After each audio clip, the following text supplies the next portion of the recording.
Good day, everyone. Good day, Doc. So today we're gonna discussing refractive amblyopia through the lens of behavioral optometry and vision rehabilitation.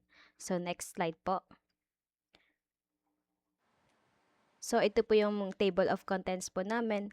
Introduction, causes and treatment, clinical tests and concerns, recommendations, rehab focus and goals, conclusion, definition of terms, and key takeaways and references. Next slide po. So what is refractive amblyopia? So amblyopia is not just a vision problem. It is also a new neurodevelopmental condition. So dinedefine siya as a loss or reduction in specific visual abilities. So most notably acuity and depth perception. So specifically, yung refractive amblyopia is a type of visual function deficit siya na nagkakos by uncorrected refractive errors like high myopia or hyperopia. So, what makes this clinical case unique? So, yung physical structure kasi ng eye natin is often completely healthy. So, however, dahil sa brain, nakaka-receive siya ng blurred images. So, it fails to develop unnecessary neural pathways to process clear informations na nagli-lead to a permanent functional impairment if left untreated.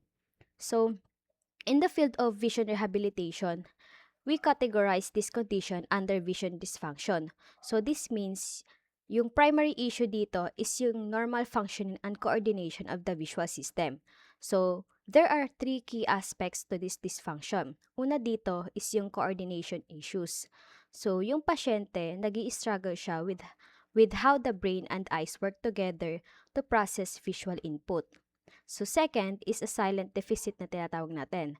So unlike the other conditions, there may be no visible physical symptoms like a third eye. So despite this, it is severely impacts by binocular fusion, which is yung ability ng both eyes natin to work as a single team. So third, yung functional impact niya. So this isn't just about a blur. Naapektuhan din dito yung completeness of visual input, which is na nagli-lead sa difficulties in the eye to coordination and interpreting visual stimuli. So, for the goal of vision rehabilitation, because this refractive amblyopia is a functional issue or tinatawag na a software problem rather than a hardware problem, it is highly treatable naman through a specialized interventions. So yung goal natin dito in rehabilitation is to move beyond just clear eyesight and nagpo-focus tayo on restoring the learned skill of visions. So yung key objectives natin dito is include yung mai-improve natin yung both visual acuity and contrast sensitivity, restoring stereopsis or depth perception, para matulungan natin yung pasyente na ma-navigate yung environmental safety nila. So, and finally, utilizing vision therapy and proper lenses to literally retain yung brain to accept and integrate signals from both eyes. So, by focusing on these rehabilitation goals, we can ensure that the patient achieves the true visual efficiency. Next slide po. So let's tackle about the causes and treatment naman ng refractive amblyopia. Refractive amblyopia occurs when a child's eyes have uncorrected refractive errors, causing blurred images to reach the brain during visual development.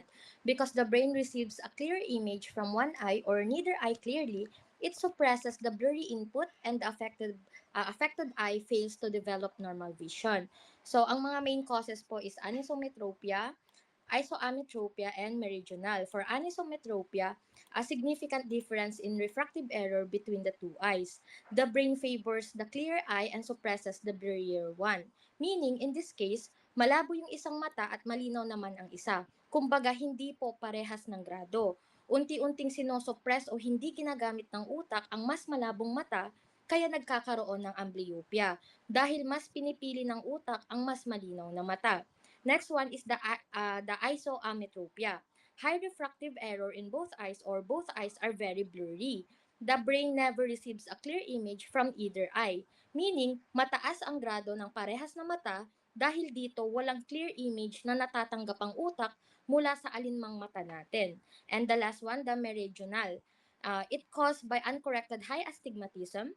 Vision is blurred in a particular meridian or direction of the eye, meaning malabo ang isang mata sa isang meridian. Dahil dito, maaaring hindi ma-develop ng maayos ang visual processing ng utak kapag hindi na-treat habang bata pa.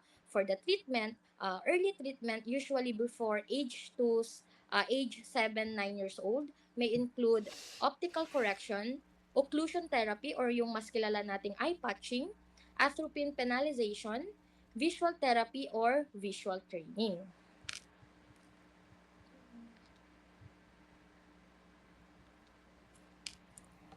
So I will now discuss the clinical tests used in diagnosing refractive amblyopia. Diagnosis of refractive amblyopia involves identifying reduced visual acuity that cannot be explained by structural abnormalities of the eye. Several clinical tests are used to properly evaluate the condition. First is yung visual acuity testing. So yung test na to, minimeasure niya yung clarity ng vision natin using charts such as the Snellen or ETDRS chart.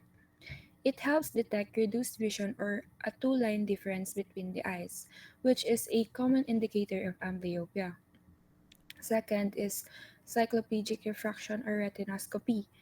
This test naman, it determines the exact refractive error of the patient by temporarily relaxing the eye's focusing ability or yung accommodation natin.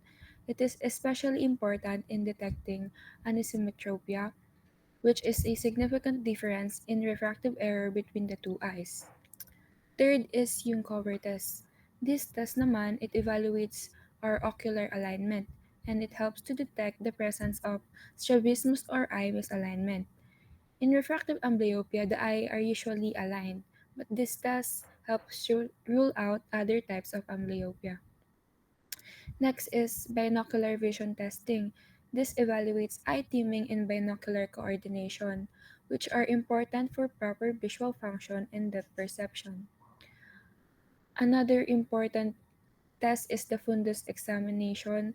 This test allows the clinician to examine the retina and optic nerve to make sure lang that the reduced vision is not caused by retinal or optic nerve abnormalities.